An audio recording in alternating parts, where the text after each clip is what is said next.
Welcome to The Explainer. Today, we're looking at a high-stakes, totally invisible battle happening right this very second inside our networks.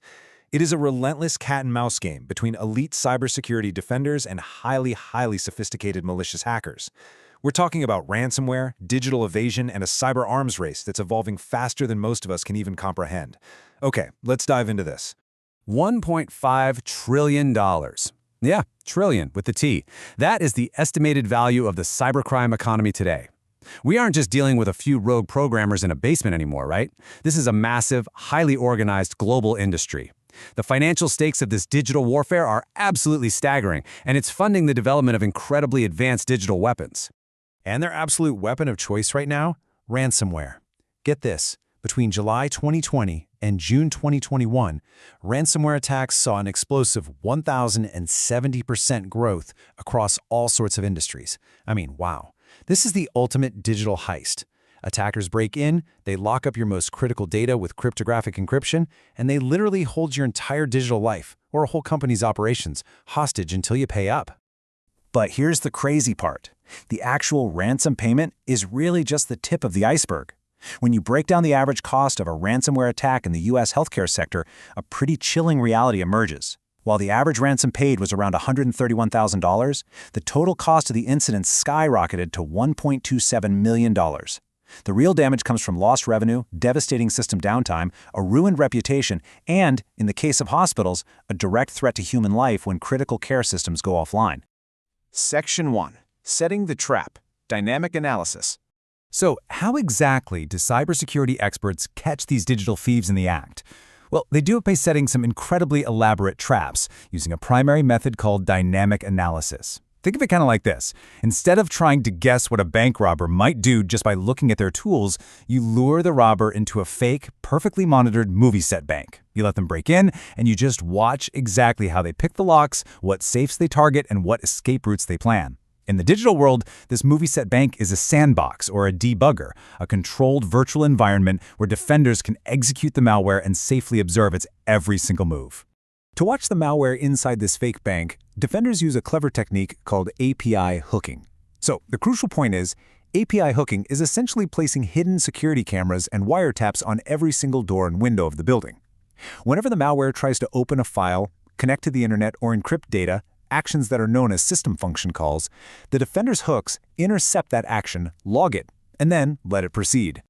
Now, this whole battle takes place deep within the Windows architecture. Notice the split between user mode up at the top and kernel mode down at the bottom. That green bar in the middle, ntdll.dll, is the vital bridge between the two. Right now, most anti-malware software, debuggers, and even the malware itself all operate primarily in that top section, user mode. They are literally all fighting over control of the exact same libraries, desperately trying to hook into ntdll.dll to either monitor or hide their activities.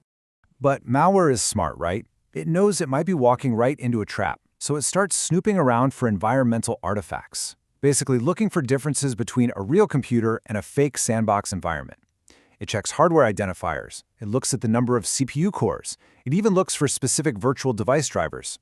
It's aggressively checking the movie set to see if the walls are made of cardboard before it reveals its true malicious payload. Which brings us to a major complication. Section 2. The evasion. How malware fights back.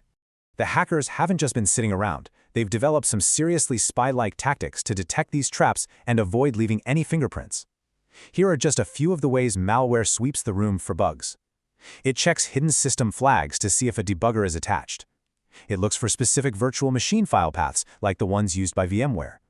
It checks the processor count. If there are fewer than 3 CPUs, it assumes it's in a lightweight sandbox and just shuts down.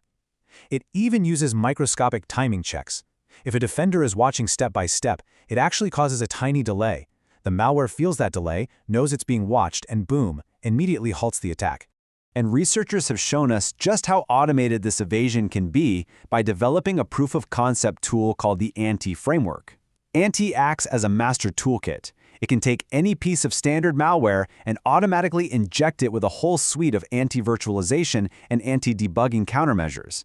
It essentially turns a common street thief into a total ghost.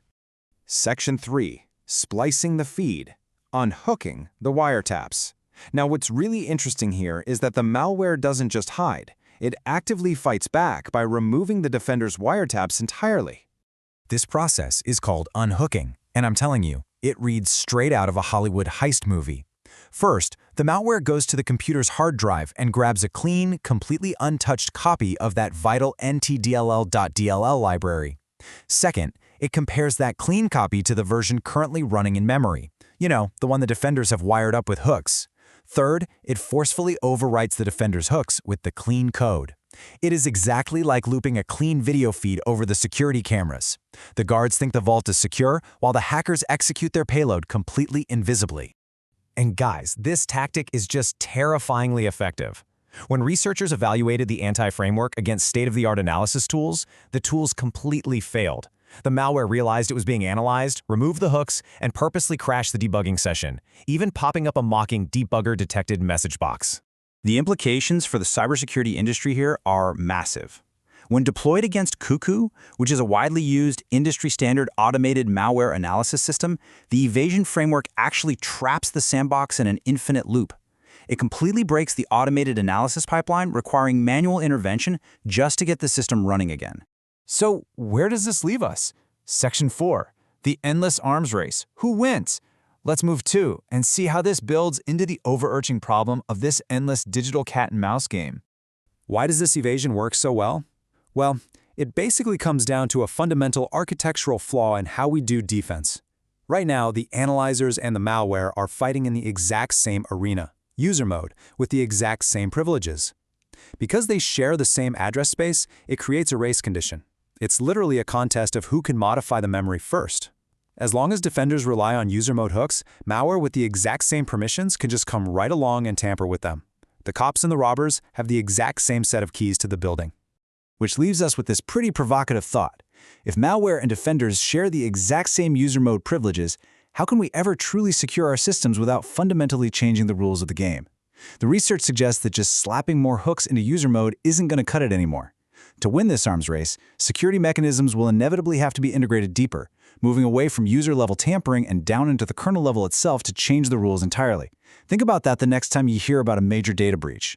Thanks for joining me on this explainer, and keep your curiosity sharp.